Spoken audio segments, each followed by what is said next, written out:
Right? Willkommen, Chappelle! Ich freue mich, mit Ihnen über die Vereinigung Deutschland zu sprechen. Ha! No, I'm not going to do the entire thing in German, I promise. And if you're lucky, you'll get to see a bunch of these bloopers of us trying to pull off that catch for the last, 5 minutes for the intro to this entire thing. But anyway, what I just said in German was that welcome, Chappelle. I'm super excited, or I didn't say super, but I'm very excited to talk to you about the unification of Germany. All right, so what we're getting into now, we don't want this flip to be crazy, crazy long, so we're going to start moving. We're going to move, we're going to go, we're going to move. All right, so let's go ahead and get into it, though. Where we left off, we were kind of talking about the revolutions of 1848 and how the socialists and the liberals were supposed to come together and unite in their efforts and try to get all their little demands accomplished, like more government participation, more constitutional rights and natural liberties and things like that. And so they threw a bunch of barricades up in the streets, and then they got most of their demands accomplished, actually, early on. They got some constitutions laid out, but then when they started fighting with each other, the conservatives saw it as a time to jump them. But the biggest enduring thing that occurred, the enduring thing that lasted through the revolutions of 1848 was the ideas of nationalism spread, okay? So going forward, the unification of Germany, right? So we are now getting into this concept of nationalism, the idea of strong, romantic feelings of a culture or a people having a genius, quote unquote, about them, right? So the ideas of this ism, the ideas of nationalism are going to be the thing that creates what you understand as modern day Germany or Deutschland, all right? Deutschland, if you're actually talking about like the German states, okay? So now, going forward though, remember the Middle Ages? Good times, right, guys? So, big thing to understand before we go anywhere further. You have to understand that German people and German-speaking people have existed for thousands of years. They were around since the Romans. They hail from originally people known as the Saxons, as well as other Germanic tribes of Europe, the Angles, the Huns, not the Huns. The Magyars are also Hungarian, so that's a little bit different. The Franks can sometimes be considered Germanic, but Goths, Visigoths, all Germanic peoples, right? So German-descended or German-speaking people, though, have lived in a variety of different areas throughout Europe, but the big ones are the ones in Central Europe. Now, originally during the Middle Ages, the central area where German-speaking people lived was known as the Holy Roman Empire, as we've already talked about multiple different times. But before Napoleon ever showed up, this thing was this gigantic mashup of states. It's like this old holdout from the Middle Ages. Most of the people that lived there spoke German. Martin Luther being a great example of a person that was from this area of Germany. Back in the day when Charles V was one of the original emperors that controlled this entire area, he used to say a really messed up thing that the only time he ever spoke German was to his horse because he would prefer to speak Spanish or Italian. Now, going into it though, this right here is modern day Germany. And this is the Holy Roman Empire at its height, at its absolute peak, under Charlemagne around 800 AD. So after the whole thing continues to progress forward, it actually only ends up encompassing most of Germany, the Czech Republic modern day, Austria, and a couple of other areas. But now, when Napoleon shows up, you have to understand that ever since the 16th, or what, well, wait, back up, let's back up real quick. So, let me make it so small, there we go. Now, around the 1600s, though, around the 1600s, most German-speaking people still lived in the Holy Roman Empire. But two really, really strong states had emerged in the Holy Roman Empire as guiding lights and forces of German-speaking people. And they happened to be Austria, which was led by the Habsburg family, as we all know. And what was that? Sorry. Okay. Austria, led by the Habsburg family. And then there was this other state that we haven't really got into yet. It was known as Prussia-Brandenburg. And it was led by a family known as the Hohenzollerns, all right? So the Hohenzollerns. Now, the Hohenzollerns had controlled Germany for several hundred years. Some of their first and earliest leaders being Frederick the Great, Frederick the Soldier King, Frederick the Enlightened One, Frederick the Great Elector, a lot of Fredericks, all right? So going forward, though, you got to understand, we're not talking about Russia. We're talking about Prussia. Not Russia, Prussia. There are a lot of different theories as to why the word Prussia and Russia are so dangerously close together, but no conclusive evidence has ever come to the fact that they actually are even necessarily related. But anyway, going on to it, this big area in blue is what I'm talking about, all right? So if you look down here below the blue area, okay, this is Prussia, okay, Prussia. Below the blue area down here is where Austria would have been. Russia is over to the east. Prussia, though, emerged as a massive power coming off the back end of the French Revolution. But the thing about it was, Prussia-Brandenburg was still only just a kingdom/dominant state, but they didn't actually control and or call themselves home to all German-speaking people in the entirety of Europe, because most of the German-speaking people in Europe lived in these ununified areas, places like Schleswig and Holstein, which we will talk about later. But going into it, you got to understand that who comes in, though, and changes everything. Who ruins everything? Of course, Napoleon. So Napoleon Bonaparte invaded the lands that you know of as Holy Roman Empire, the Holy Roman Empire, in 1803, from the period of about 1803, but I think he invaded the Holy Roman Empire specifically around, Rufia, stop licking. He invaded the Holy Roman Empire around 1806. Now, during this whole process, he was waging what he called his Napoleonic Wars, or his Wars of the Coalitions, or Wars against the Coalitions. Now, when Napoleon was doing this, when he was trying to wage all these wars, what he was really going for was one giant unified Europe, with French culture being the leader of it.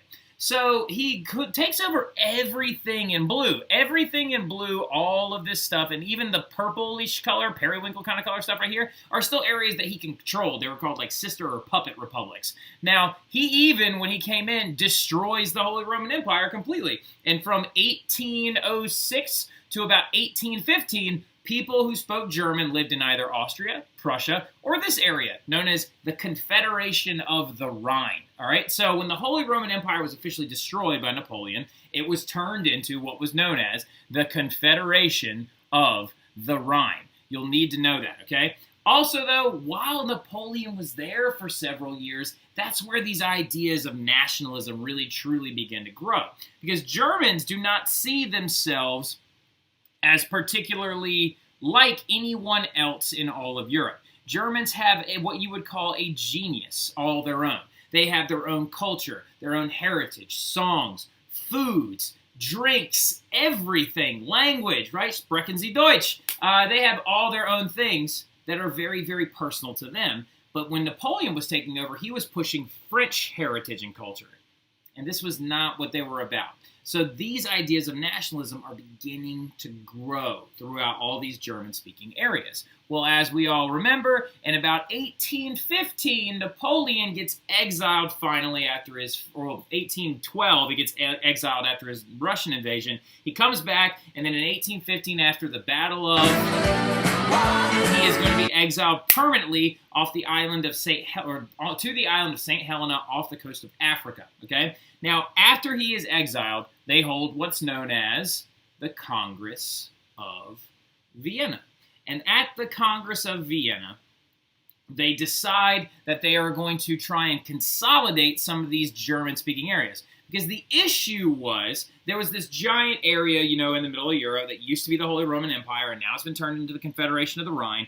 Well, the issue that the Congress of Vienna had to deal with was the fact that you couldn't just give control of all these other German-speaking people over to Prussia or over to Austria, because it would have thrown off the balance of power in Europe. Because the Congress of Vienna was all about that balance of power, balancing those scales out. Like, y'all did such a good job looking at that political cartoon of. That political cartoon that was up there of all the countries walking away with other countries and stuff, almost, I think it was something like 95% of y'all realized that that political cartoon was about the Congress of Vienna. And the Congress of Vienna discussed creating a unified German state after they split up what Napoleon had conquered. But the problem was, you can't necessarily make a Germany because it'll make Prussia or Austria too strong, and it'll throw off that balance of power. So what's going to be formed instead? No longer the Confederation of the Rhine like it was under Napoleon. Now they're going to call it the German Confederation. and they're going to take 90 different principalities that existed inside of Europe, and they're going to cook it all down to just 38. Okay, just 38 of them. And in that little map that I just scrolled away from, that we'll get back to in a little bit, yeah, 38. So look at this bad boy right here. So this is the German Confederation post-Congress of Vienna. So as you can see, all the little white lines denoting different areas, those are other German states. It turned them into 38 little independent states led there by their own independent governments. And as you can see, inside the German Confederation, you have this big chunk and this area. Well, those are the two powers that the Congress of Vienna didn't want one to be stronger than the other. And what they are is Prussia, again, right here, and Austria, right here. Because just so you know, Austrians speak German.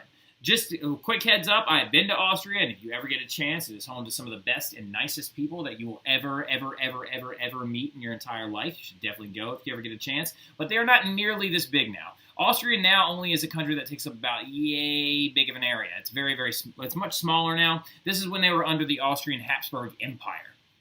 So, Prussia is dedicated to this idea of growing German culture, but they had to figure out a way to do it without necessarily bringing Austria into their business. So, then one day, a man finally steps up, and his name is Otto von Bismarck. And Otto von Bismarck, yes, the capital of North Dakota is named after him, or Bismarck, North Dakota.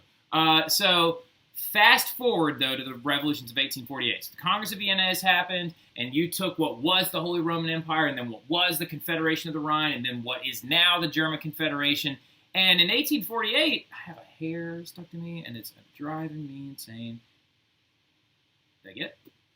All right, anyway. So, fast forward to the revolutions of 1848, right? And in 1848, of course, we had all those revolutions breaking out all over Europe, absolutely everywhere. One popped up here, one popped up there, one popped up in Vienna, one popped up inside of Prussia, one popped up, there were 17 of them that broke out all over Europe.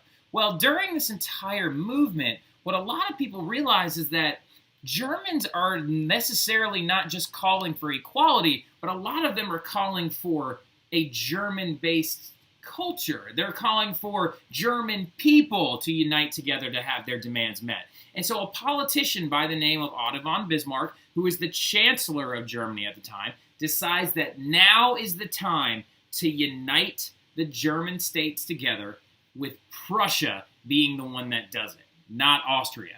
And why does he want to do this?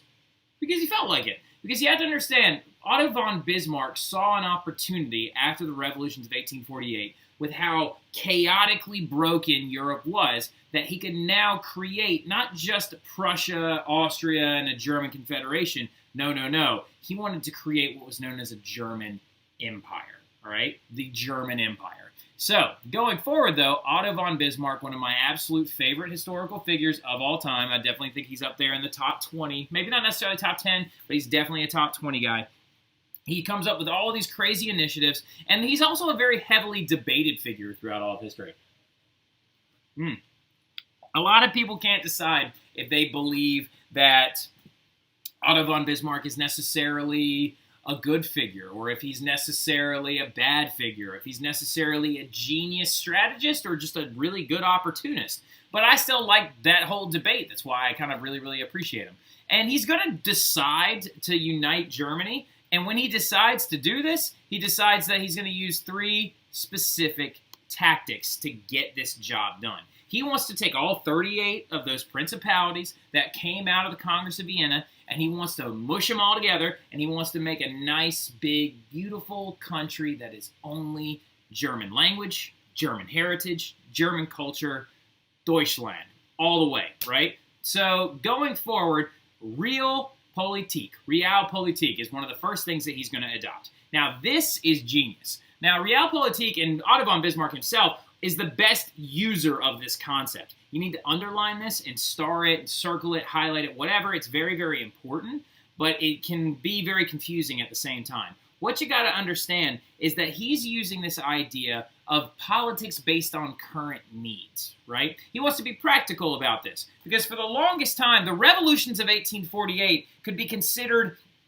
a romantic reaction to all the stuff going on in Europe, right? you could say theoretically that, the Industrial Revolution was taking its toll, and the people were hungry, and that, the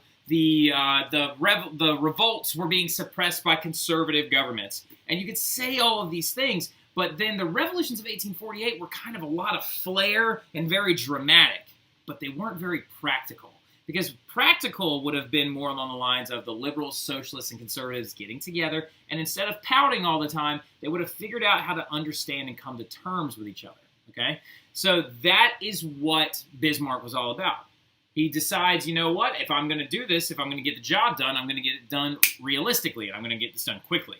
And so one of the biggest examples of this was his Blut und, there's supposed to be an und right here, U-N-D, und, it's Blut und Eisen. Blut und Eisen is blood and iron. It's a speech that he gave. It's a very famous speech that he gave, too, where he called for authority, military strength, and being practical. Because in this speech, he said that German unification and the questions of the day will not be answered with liberal agenda meetings and documents. They will be settled with blood and iron. Blut und Eisen, right? Very, very intense figure. And he's saying that the way we're going to get this done is by showing our authority and going for it. So he also, his second big tactic outside of, because look, Blut und Eisen is an example of Realpolitique, right? That's an example of him using realistic politics. His second tactic was the unconditional support of the Prussian monarch at the time, whose name is, yes, if you're saying it in English, it's William, but if you're saying it in German, it's Wilhelm. Wilhelm I, all right? Hohenzollern. Hohenzollern, of course, is his last name, his family creed. Now, he had utmost support from Bismarck, too. Bismarck did whatever he wanted to do. And one of the big initiatives that actually the Prussian monarch himself wanted to do at one point is look at what he's wearing. Military uniform. One of the biggest things that Wilhelm wanted to do is he wanted to modernize and increase the funding for his military. He wanted to make it better. And so Bismarck's like, okay, we can get that done for you. Well, we got to raise taxes. And Wilhelm's like, I'm fine with that. Go ahead and raise taxes. We're in a pretty wealthy country. We should be able to get this done. When Bismarck goes to the liberals to try and get this accomplished and try and prepare to raise taxes, he ends up getting a lot of feedback from them being like, hey, I don't know if we should do this. We don't really want to raise up another military. Remember in 1848, y'all used the military to crush the revolutions that happened. Well, Bismarck says, okay, well, we'll take that under advisement, but he just then goes, raises taxes, and collects them anyway. Okay, like that is his support of Wilhelm, and they end up modernizing the army. That's an important thing to remember, okay? Remember, just before we get too far into the story, that he does go out and he modernizes the army. And so the third tactic that Bismarck is going to use to create Germany are known as his, write this down, Wars of Annexation. His Wars of Annexation. Okay, got it? What are they? His Wars of Annexation. Thank you. Now, Prussia is going to attempt to expand and annex or take control of other German states. Now, the thing about it is, how the heck are you going to accomplish this, Bismarck? How are you going to pull this off? Because if you start going to war with people that speak German, Austria is going to come down and crush you. And so is the rest of the Quadruple Alliance. If you try to go to war with anybody else randomly and you show your hand and people start thinking, oh, they're just trying to suck up all the other German states before Austria can get a hold of them, then the Quadruple Alliance is going to come together and they're going to stop you. So how do you do this? He did it with 3 wars, and they were geniusly placed. Now, again, a lot of historians argue like maybe he was just a good opportunist, but he did it with just 3 wars. So this right here, okay, like all this stuff right here, this is Prussia at first. All the green and the blue is what they're going to gain in 2 of these wars. And then in their 3rd war, the Franco-Prussian War, that yellow is what they gain, okay? So he used 3 wars to try and gobble up all this territory. But how is he going to do it, you ask? Well, let's go ahead and get into it. This series of wars, we're going to go through each of them quickly, okay? We're going to go through them pretty fast. But he's going to do some genius maneuvering. It's almost like the man was playing chess at all times, and he just knew exactly what to do. So the very, very first one was called the Second Schleswig, okay? So the Second Schleswig War. Okay, let's go ahead and say this together really quick. I'll throw the words up there, all right? You have two regions in Germany that were not controlled by a German-speaking state. Before Bismarck decided to go to war and gobble up all these other German states, these two areas were controlled by Denmark, all right? They were controlled by Denmark. That says the Kingdom of Denmark. Königreich means kingdom, and Danmark means Denmark in German, all right? So this area, the Danes owned Schleswig and Holstein. Okay, I'm going to say them again, okay? The Danish people owned Schleswig, Holstein. Schleswig, Holstein. Schleswig, Holstein. All right, so those are the two areas that the Danes controlled. And so what Bismarck decides to do is he's going to wage war on the Danes, but he's going to get Austria to come help him out. See, this is genius. You take the person that you want to keep off your back by making them think that you're one of their allies, right? So Austria and Prussia fight a war against Denmark, and it's a very quick war. It only took 9 months. Prussia and Austria are going to win because Denmark is just not prepared to fight a war against Wilhelm's new modernized army that Bismarck went out and collected the taxes for in the first place. So in 9 months, they beat Denmark. And what they decide to do is they're like, okay, this is what we'll do. Prussia will take control of Schleswig. Austria will take control of Holstein. Then what are they going to do? Psych! They're going to then turn and fight a war against Austria to gain control of Holstein, all right? Because now what's occurring is a lot of these other German states that are smaller, German states like Bavaria, and German states like Schleswig and Holstein, several of these other German states that are all over the place, Dusseldorf, they're all looking at Austria and Prussia, and they're like, well, if we unite with these guys, we'll be a much stronger people. They speak German, we speak German, we should all be together. So Bismarck decides to push everyone's allegiance and be like, look, if you're going to pick somebody to go with, pick us, because we're stronger than the other guys. So he goes out and he fights a war against Austria. And they beat Austria in 2 months. 2 months, that's it, 2 months.